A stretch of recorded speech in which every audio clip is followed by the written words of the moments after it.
here's a little video for you about nomenclature, polar bonds, and polar molecules, just so that you could keep on practicing.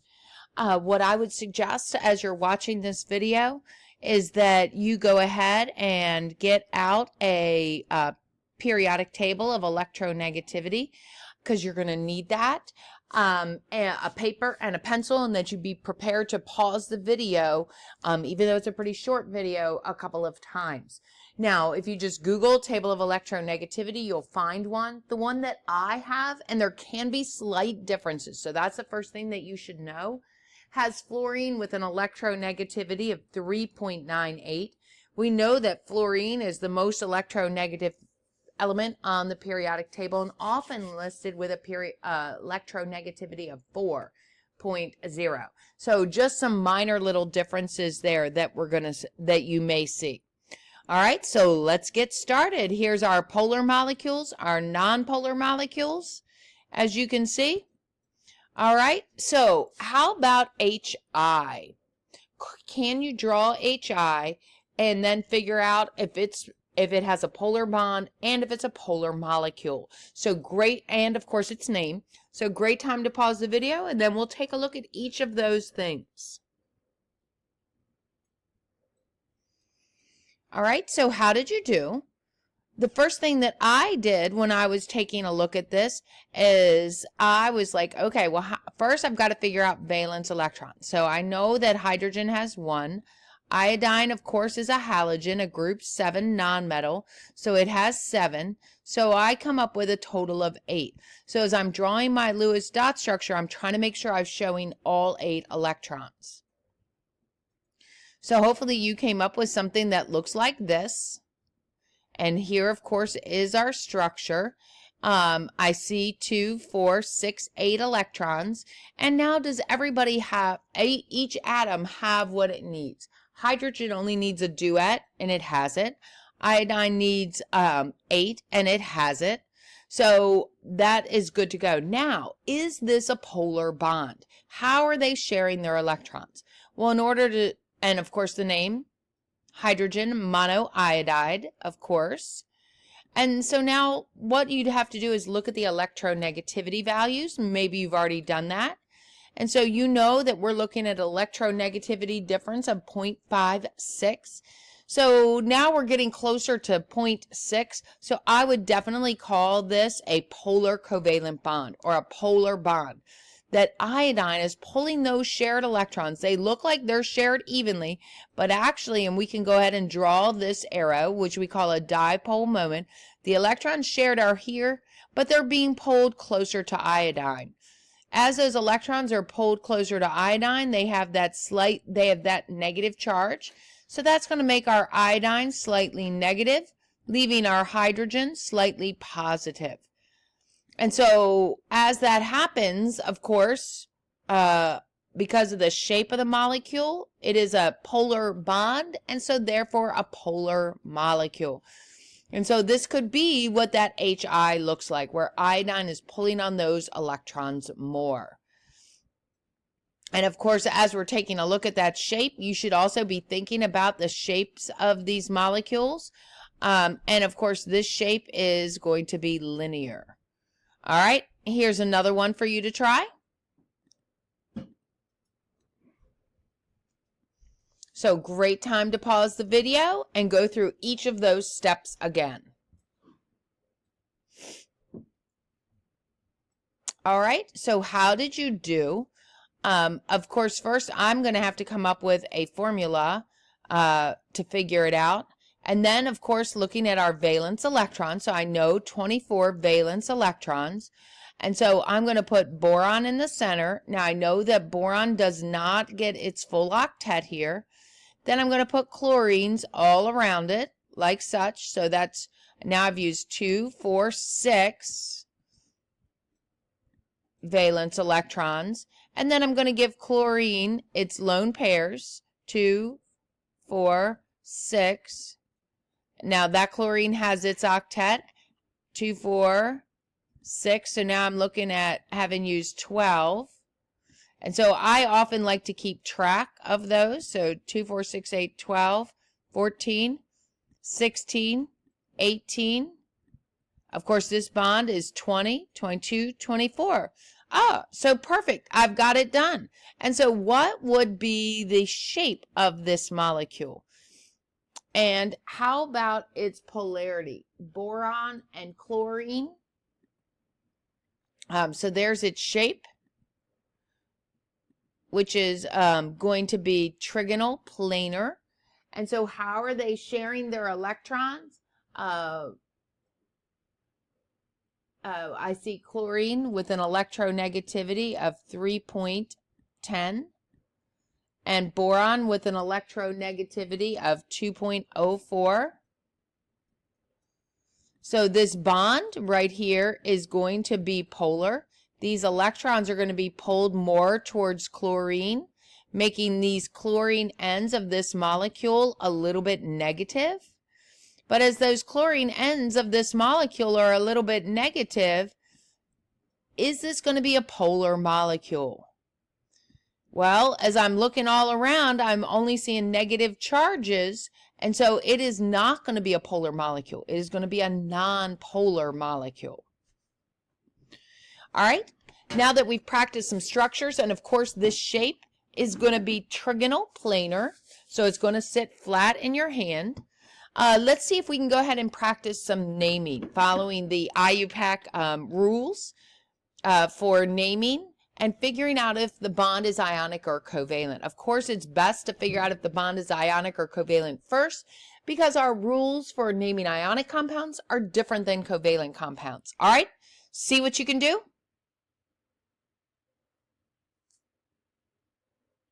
All right, so how did you do? Here are all of the names for those compounds. There we go. And whether they're ionic or covalent, so sodium oxide, dinitrogen monoxide, notice that mono in the front because it's, or that mono in front of oxide because that's not the first element. Iron 2 chloride, because again, that +2 came from this iron, so we know that that was a +2 at the beginning. Chlorine, of course, is always a -1 as a halogen. Ammonium sulfate, 2 polyatomic ions. Now, I realize they're all nonmetals, but we have 2 polyatomic ions, which is making that ionic, and I notice that's been confusing some of you on the active chem. Carbon tetrafluoride, which is covalent. Aluminum bromide, ionic. Copper 2 oxide, ionic. Of course, we know that oxygen is always a 2-, and since we have no subscripts here, that's how we can figure that this copper is a 2+. Then dinitrogen tetrahydride, covalent. So hopefully you're feeling good about doing that. Now we spend a bunch of time talking about shape, and the reason is because it's really the shape that matters. So we can have two of the same formulas. You can see C4H10, right, which is butane, and 2 different arrangements. So that means 2 different molecules. These are going to behave differently in nature. You can take butane and put it into a burner or a lighter, but you can't with methylpropane. So again, this is tetracarbon decahydride. And so 2 different chemicals. These are called isomers, just so you know.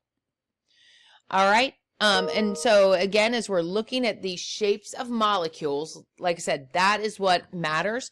This is called our Vesper theory, right? And so hopefully you know this shape. Linear, yes. And hopefully you know this shape. This was like that boron trichloride. Trigonal planar, nice and flat. Large angle between our molecules attached to our central atom. So we're always going to be kind of taking a look at this central atom and what is attached. And so here I see 3 atoms attached. And so hopefully, let's go ahead and take a look at a shape now for SO2.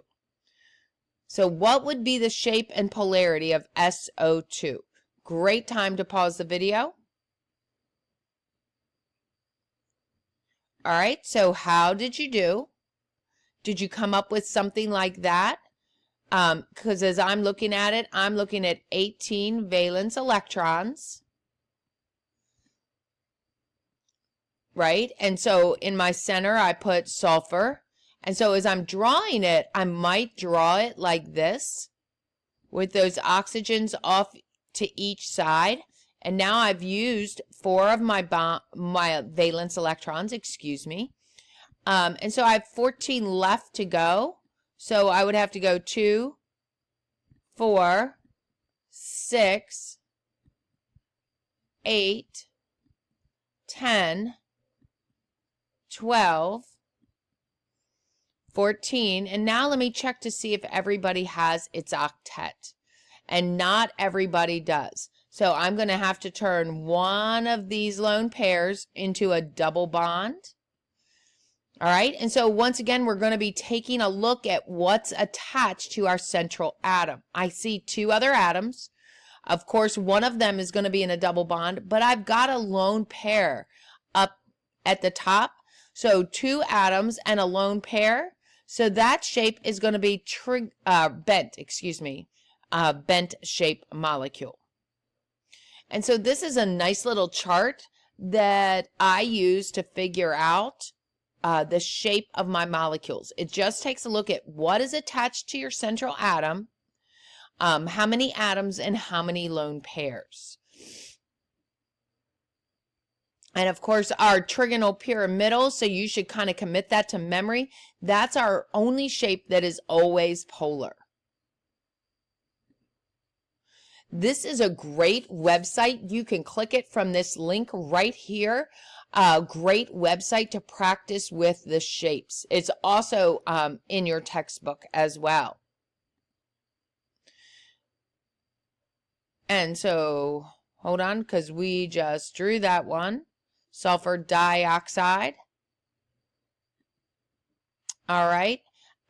Active also asks you to draw some kind of odd structure. Sorry, a little typo right there.